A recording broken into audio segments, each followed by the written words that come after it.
അധ്യാപകർ ദയുള്ളവരാണ്.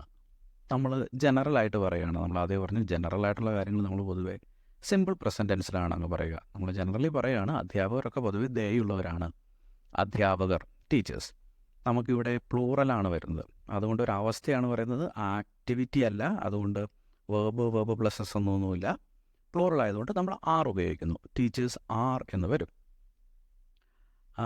ഇനി teachers are kind എന്നാണ് ഈ സെൻറ്റൻസിൻ്റെ ഇംഗ്ലീഷ് ട്രാൻസ്ലേഷൻ. അപ്പോൾ ദയുള്ളവരാണ്, കൈൻഡ് പീപ്പിൾ എന്നൊന്നും പറയണമെന്നില്ല. കൈൻഡ് എന്നുള്ള ഒറ്റ വാക്കിൽ നമുക്ക് പറയാവുന്നതേ ഉള്ളൂ. പിന്നെ ഇതിലെ ഓരോ വാക്കുകളും നോക്കാം. ടീച്ചേഴ്സ് എന്ന് പറയുന്നത് നൗണാണ്, പ്ലൂറലാണ്. ഇതിനകത്ത് വേർബ് ആറാണ്. കൈൻഡ് എന്താണ്? ആഡ്ജക്റ്റീവ് ആണ്. എന്തുകൊണ്ടാണ്? അത് നൗണിനെ വിശേഷിപ്പിക്കുക. ടീച്ചേഴ്സ് എങ്ങനെയുള്ളവരാണെന്ന് വിശേഷിപ്പിക്കുകയാണ്. ഒന്നുകൂടി നോക്കിയാൽ ടീച്ചേഴ്സ് നൗൺ, ആർ വേർബും, കൈൻഡ് ആഡ്ജക്റ്റീവും.